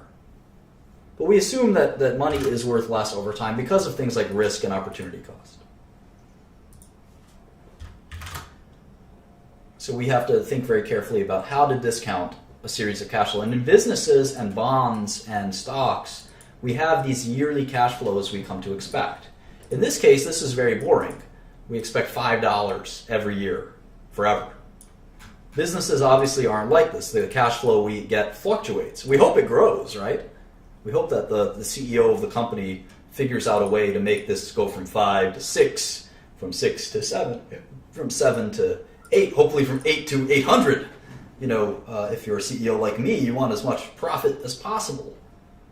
And you have to discount that cash flow because something might go wrong in the year 2029. You can't predict what the earnings of your business will be in 2029. Can you imagine the people who were forecasting Motorola's earnings 10 years ago? Motorola and Nokia were on the top of the world 10, 20 years ago, right? Right. Motorola. So on that note, like, how do you put a number on what you should discount? That is the secret of finance. You're literally, touching on the number one question in finance, which is subjective. A little bit. What is the discount rate? Well, let's take a look. What is the interest rate of a government bond? Does anyone know what the 10-year bonds yield? Not much. I mean, like 1%. Yeah, it's about 2%, 1.7%, 1.5%, something like that. 1.74. This guy may be a bond trader. So apparently, the government says it's not less than inflation. So the U.S. government bond is theoretically risk-free. Right? It's theoretically risk-free.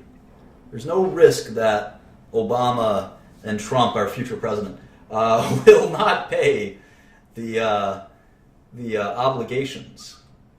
Right? What if the government fails? It's a great question. There's no risk that the government won't pay its debts. We'll talk about how realistic that is in a second. And theoretically, there's some risk, right? And we could actually measure that risk with a Bloomberg machine, believe it or not, and something called a strip or a TIPS security. But regardless of a TIPS security, we can see that the government bonds have an interest rate of about 1.74%. So the government can borrow money from us for 1.74%. That means that we get this interest rate. And in fact, the risk of not getting paid is worth 1.7.4% to us. And that's simple. If I lent Charlie $5,000, I would ask him for 10% interest because, I don't know Charlie. He seems like a nice guy and he seems very smart. So the fact that I'm willing to lend him any money at all is already telling. I'll take a 10% rate for what it's worth. And I just size him up and I say, you know what? There's a good chance he's not going to give me back the $5,000. Who knows? He will, though. Who knows? Yeah, a reasonably good chance he will. So I'm going to give him a 10% interest rate. Now, if a friend of mine named Maurice, who has a arrest record and he's known to traffic narcotics in my community, Maurice wanted to borrow $5,000 from me, I don't know. What interest rate should I charge him?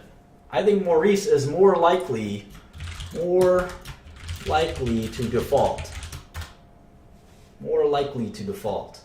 I'd be taking like quarterly payments of half percentage. Yeah, I think I'm gonna charge him a higher interest rate because I just don't think Maurice is gonna pay me. In fact, there's probably no interest rate that I would take.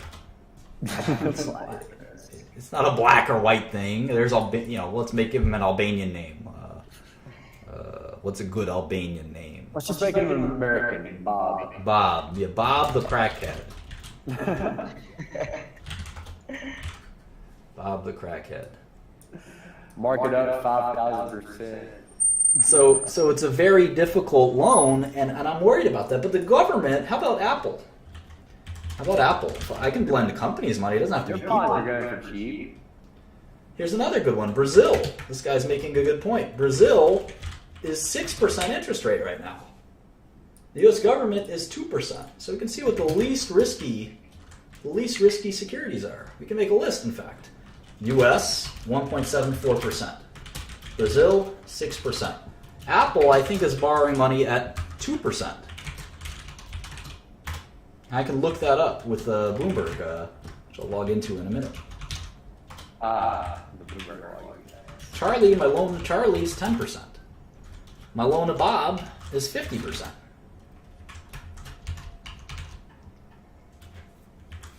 So you can see that the riskier a loan is, or a cash flow is, the less we expect to get paid. The less we can discount it. The riskier a loan is, the more we have to discount it. Does that make sense? Good. It does. So if we have a corporation, remember, these are bonds. These are secured obligations. Bonds are senior to equity. Cash flow from equity is riskier. So when Apple makes $18 million this year, this is Apple's income statement, we don't know what they're going to make in 2017. It could be 10% more. It could be 10% less.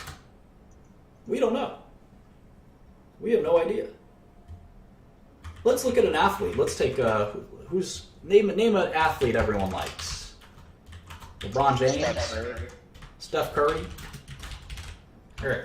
Kobe would not be a good example because he's retiring. So what is the value of Steph Curry's contract? He's going to make, let's say he's going to make $10 million a year for 5 years. I don't even know what team he plays for. Golden State Warriors, I think. Yeah. So let's say he's going to make $10 million a year for 5 years. What's the value of his contract? It's $50 million on paper. On paper, you're going to get $50 million in payments. But what about present value? Well, it's a guaranteed contract from a major company. So it's probably not very risky. But even the least risky thing, a government bond, a promise from the U.S. government, it has never broken its promise in 200, how old is this country? 250 years. It has never broken its promise. It's not about to break it soon. That's the most ironclad, at least for bonds, it's never broken its promise. Wars and shit like that breaks it every day, but for bonds, it's never broken its promise. Apple, very creditworthy. Brazil, Charlie, Bob, these are much riskier. So, but Steph Curry is the Golden State Warriors. You gotta discount that big time. No, he's gonna get his money. And remember, his contract says, paid If you're discounting, even if injured. you gotta discount Steph Curry. I would say a discount rate of 5% would be appropriate. Okay. So in Excel, what we do here is we actually do something like this. It goes equals NPV, parentheses, 5%, comma, and then we highlight all of these, and we get a number. It's $43,290,000. That is the present value. And why is it $43 million and not $50 million? Can anyone answer that? It's because there's some risk If the with NBA defaults. There's some risk to the NBA defaults. That's a good point. The more likely, Not likely. the more likely scenario is that there's opportunity cost.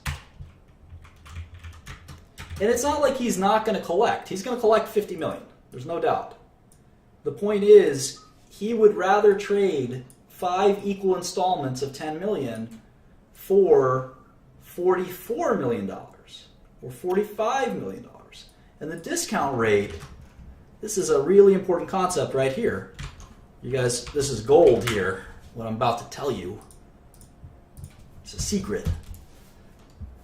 The discount rate should be equal to the risk-free rate, which is usually just projected inflation, or the U.S. government bonds, U.S. Treasury bonds, plus the risk premium.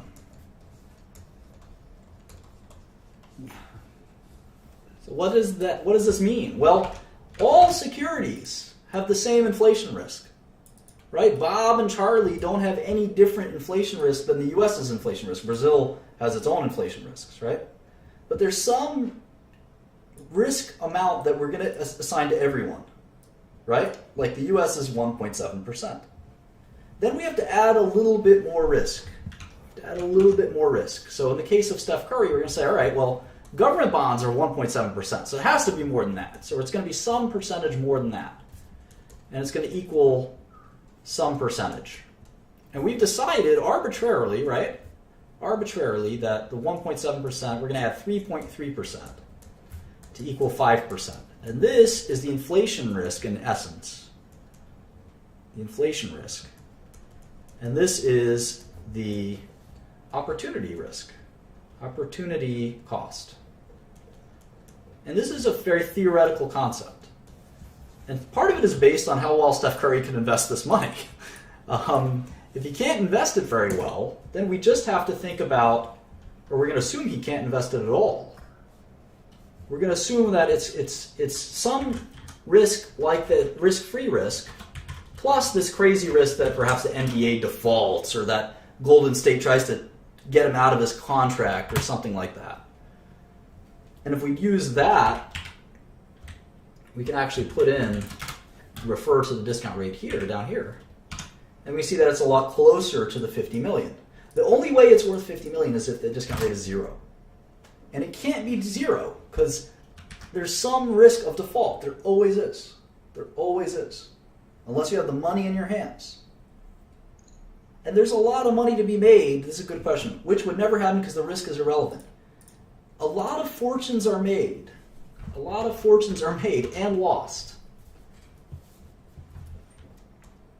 In fact, I would say most fortunes are made and lost because someone correctly predicts that a very unlikely thing happens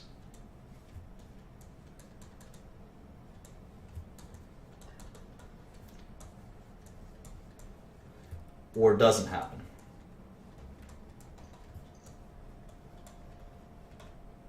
And that's sort of a big crux of finance. A good example is Warren Buffett with Coca-Cola and American Express. And many of other Buffett stocks, he paid a large price for. They did not seem to be cheap stocks when he bought them. They traded at 20 times, 30 times earnings. But he correctly predicted, and you could have bought other stocks for 15 times earnings. But unlike these stocks, he correctly predicted that they were not default, they would not be risk to these assets. They were too protected by their brands and things like that. He called them moats. That 20, 30 years from now, Coca-Cola would still be selling more Coke than they did the year before, American Express, etc., etc. And then the opposite is always true. a lot of people value a company for 15 times earnings. They say, well, there's not much risk that those earnings don't happen. And they're wrong. Sometimes things happen to earnings. A good example is a company like Best Buy or Valiant or other companies where earnings look really good and then all of a sudden they look really bad. And you're left having paid a price that reflects that the earnings were going to be really good forever. So I hope we learned a little bit about finance today. There's a lot to digest in this whole risk and sort of analyzing a dollar today and a dollar tomorrow. All these things will take a lifetime to learn. I think I explained them briefly. I introduced you to the concept. When we do this again, we're going to actually use Blockbuster Video, a good example. Blockbuster Video.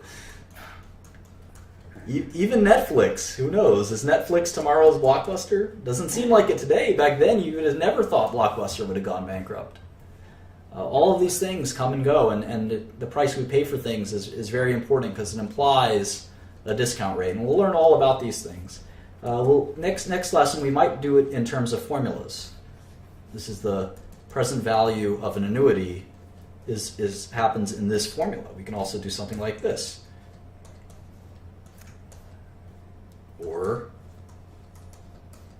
there's different formulas we can use. And eventually we're going to work our way up to something called a discounted cash flow or a discounted dividend model, which we basically did with Steph Curry. It's a more technical version of Steph Curry's present value that we calculate. And remember, in Excel, you could just do equals, NPV, discount rate, and then cash flow series.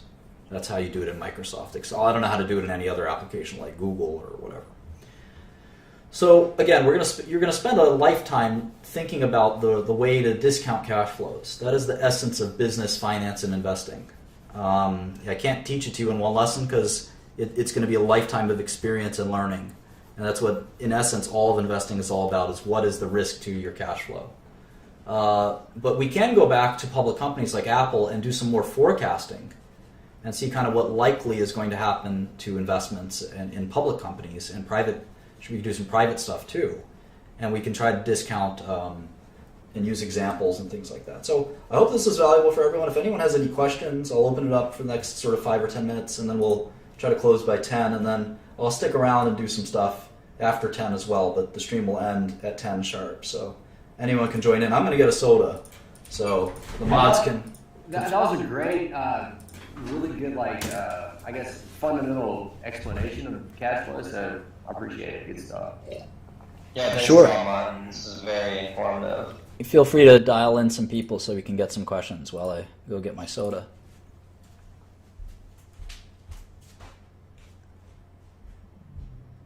Billy. What's happening? Oh, God. What's up, dude? I just invested all my money. In Shkreli? No, he was saying how what's his dick did Coca-Cola 30 years and was like, it's gonna grow for 30 years. And I was like, that's awesome, because who would have thought Coca-Cola would grow that much? And I did the exact same thing in hold on. Oh, Little Debbie snack cakes. I think they're gonna grow exponentially every year. Okay.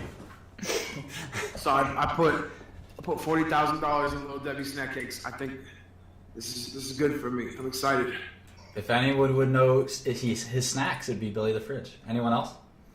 Little Debbie's it's a good name brand. I commend Billy the Fridge's investment. The Billy the Fridge snack cakes. Starbucks. We talk about Starbucks a lot. We did a discounted cash flow for Starbucks recently. Martin, I see that you're big on finding the companies that are high PE that are still cheap. So is there a reason that you're attracted to these? I mean, the lower PE, the better. The less I have to pay to buy a company. It seems like you're it seems like you're interested in the ones that are high PE, but still are cheap. Yeah, I mean, so I think working at a Tiger Cub, all Tiger Cubs have this view that it's not about PE, it's just about what's the present value, and high growth companies definitely. It's young Shkreli in the building. Dun dun dun dun. Unbelievable. High quality companies often have high PEs, and that's why they have moats that protect them. Yeah. You know, Coca-Cola is always traded at a high PE, but it's always going to have its moat. Is Coca-Cola be here 30, 40 years from now? I mean, you can bet your bottom dollar. In a world where there's very few certainties in this world, right?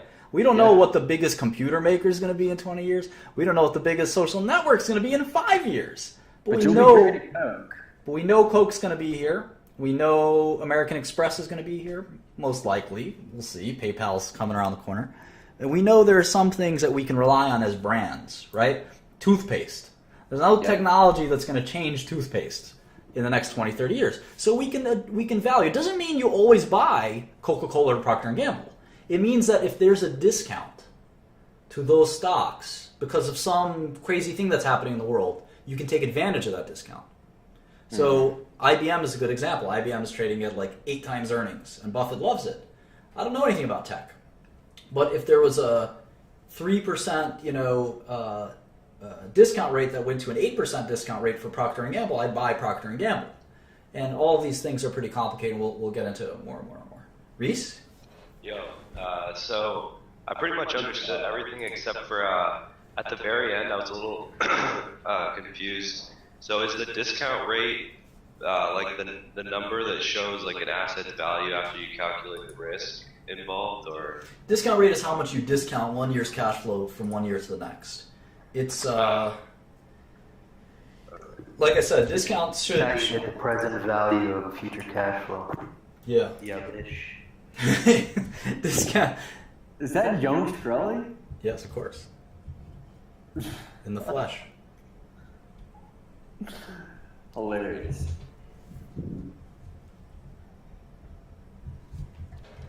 This guy had all the answers, but his computer doesn't work. Chuck.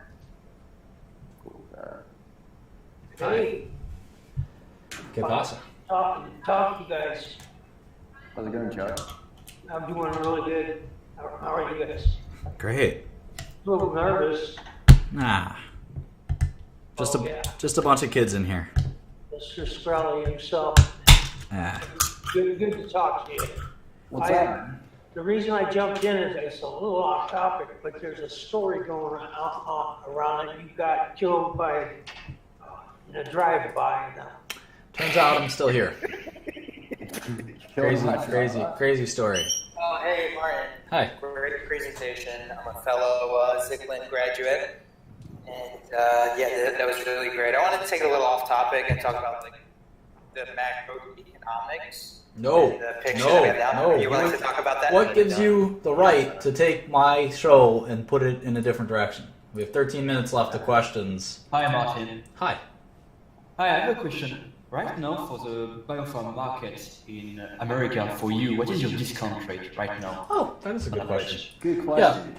So drugs have very low discount rates typically. You have obviously your inflation, but typically it's like 3 or 4%, discount rate, because typically, I'll give you a funny example. Most people who start a prescription drug continue to take it for years and years and years to come. They're like annuities themselves.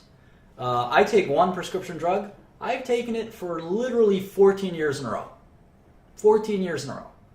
That is as close to an annuity as you can get. That's better. I've only been a T-Mobile customer for 9 years. So for pharmaceuticals, What do you take? You'll take Limitless? yeah, I got that Limitless. But the point is that like that. it's a great business because you have your customers. They come back every month. Every month they come back for the same drug. So there are risks. So you have to know each drug is different. If there's a competing drug coming out that is going to take a lot of market share, it still usually is not going to affect cash flow that much. If there's a cure coming out, then you have to discount a little bit more. And that's happened a few times where there was like a vastly superior drug that came out. Vastly superior. Then you have to take a higher discount rate. Sometimes the discount rate is actually very low because you're planning on price increases, if you know anything about that. Sometimes you can plan those in advance, and you have very low, potentially even no discount rate. Then you have your intellectual property, right? So you inevitably have an end to a drug. Drugs are very unusual. It's like no other business. You lose your monopoly eventually. And you fight and fight and fight to make sure you keep your monopoly forever. But eventually your patent is broken, and the drug goes generic. There are some drugs that don't go generic. Those are pretty cool. And then what else? There's no other option. Well, they can't. The drugs that don't go generic are the ones that the FDA hasn't made a way for it to go generic, if that makes sense. When a company company's brand, since once they go off patent and they go generic, isn't the whole idea for them to ideally make a subsidiary to kind of be the top dog of that generic, right? Because Yeah, you definitely want to hold as much of the market share after the generics as possible. But typically, a lot of the big companies just give up and just let the generic market do what it does. It's usually like a 3, 4, 5% discount rate, Quentin. So it's pretty low. Once you have a drug FDA approved, you just sit there and let the cash pile up, basically, until your patent expires, at least. Young Shkreli, I see a pen in your hand. Are you taking notes as you talk to Martin? He doesn't need to take notes. Nah, dog. Who is this guy? He's the boss. Hello. So this might be for your next class, but I have a question about like dividends and pricing of stock. Is that a fair question, or would you prefer that? I mean, obviously, we didn't cover any of that material in this session. It sounds like you know a lot. You know a lot about finance. Are you a finance student, or? I'm an econ major. Yeah, I mean, you knew a lot of the. I saw you typing a lot of the comments. You were spot on. We will talk about dividends and kind of theoretically, if a company doesn't pay any dividends ever, is it worth anything? That's something that is a pretty good theoretical question. A lot of the books would say no. Clearly, real life suggests otherwise. Yeah. And so we got to think about that.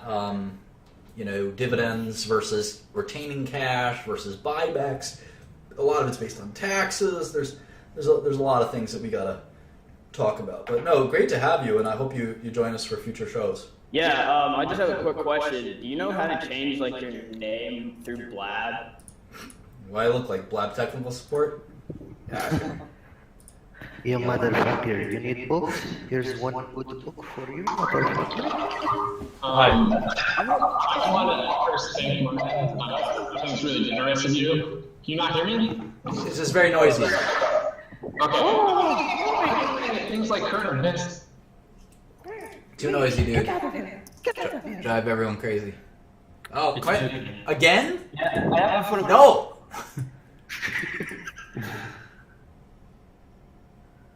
Don't do that. Filbert? Wow. Okay. Hey Charlie, I'm not in a talking mood. Maybe next time. Your mic's off, Filbert. We can't hear you. You talking to me, Charlie? Yeah, I'm just like you want my dick, bitch. I'm just curious to know, like, I thought you were like a joke until I started hearing you ask good questions. I'm a real ass nigga. Don't worry about it. Hi, Hunter. Hi, Hunter. When's the next finance class? I don't know. I kind of do it when I have time. I just watch my Twitter, and then I do record these, so so I am able to upload them. I have you on tweet notifications, so whatever. Yeah, the first one has been recorded and uploaded, and this one will be on there in a few minutes. Right. Thugs have feelings too, according to Akil. They did. So we'll start trolling and going crazy in about 7 minutes, don't worry. I'm really afraid to stand by. Your mic is off too. Why is like 60% of people's microphones off today? I don't understand. No, I'm not going to 1 second you. You 1 second for me. Just hold on 1 second. Solid. It's not a bad thing. Okay. I was wondering if things like which presidential candidate is going to win, or like the Syrian refugee crisis, that affects like rate or Sure. risk? Sure. Yeah, I think Democrats would give cash flows across the world a higher discount rate. Republicans would give them less. I mean, taxes and other things like that would shift dramatically. Over extremely long periods of time, I don't think it matters much, but political stability, hugely important in forecasting cash flows. Venezuela, Argentina, I mean, half these countries have a new currency every 5-10 years.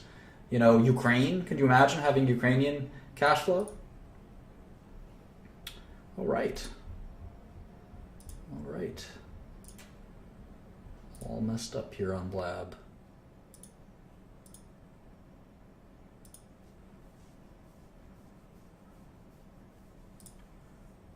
Block that one.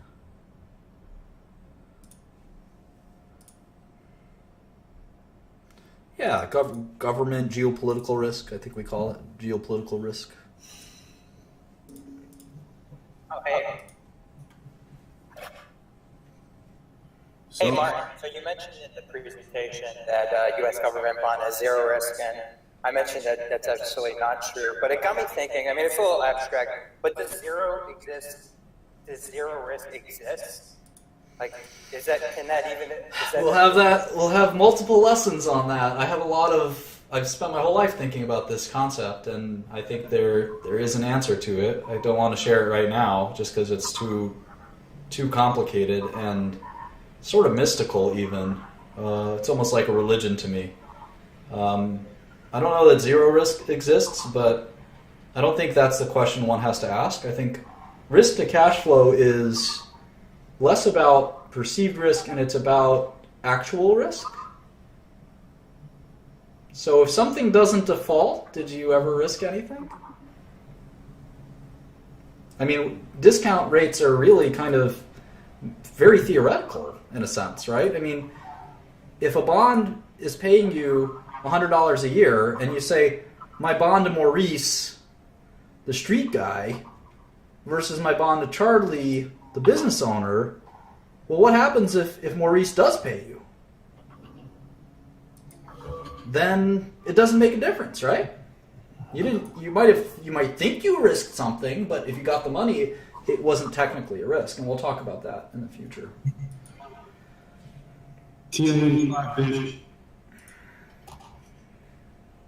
Hey, Mike. That's how you gotta work out, son. Hey, Martin. Hi. I was wondering, talking about Bloomberg terminal. Do you like Bloomberg? I know it costs $5,000. Have you heard anything about Bloomberg and the new terminal coming up in the news? It only costs about like $1,000. Yeah, I've heard about it. There have been Bloomberg alternatives for a long time, and Bloomberg's the go-to. So if you're managing hundreds of millions of dollars, you don't really care how much your terminal costs. What do you think about the negative interest rates in Japan? And do you think that we can do that here in the U.S. feasibly? Well, inflation, I was thinking that for a while, and inflation just spiked up last month. So there goes that idea. But sure, I mean, negative discount rates, that's a concept we can talk about someday. Yeah, absolutely. Do you think that's anything that could even be, I mean, what do you think would be the ideal situation where we could... That's Illuminati top secret stuff. When you have cash flow at a negative discount rate. Think that through. It's not possible, is it? Or is it? All right, Daniel. I think your mic is off. We have just 2 minutes to go. And don't use the B word. It'll get you sued. Mark, what would you say is the most important thing about running a business? I don't think you can encapsulate it in one soundbite.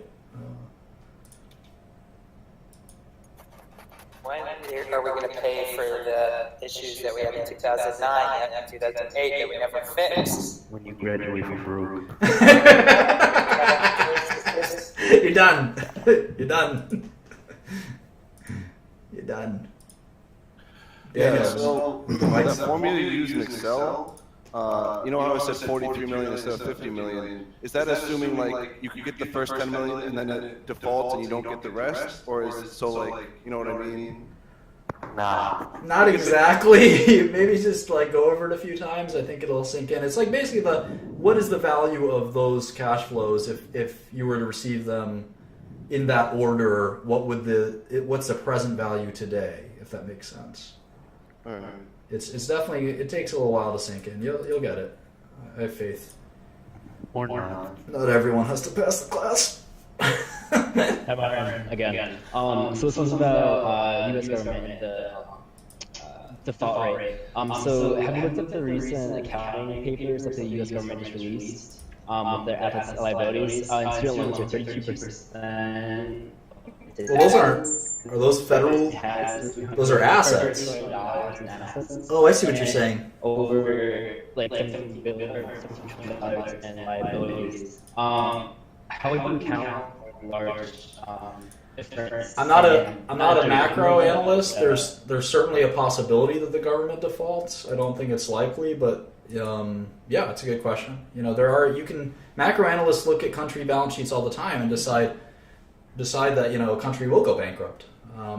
People did it in Greece and Ukraine and made a fortune. So you can certainly, Japan is another example. You can certainly look at countries and decide they'll go bankrupt and bet against them. Anyway, thanks so much, everyone. 2 hours is up. I really appreciate you joining in, and we'll see you next time.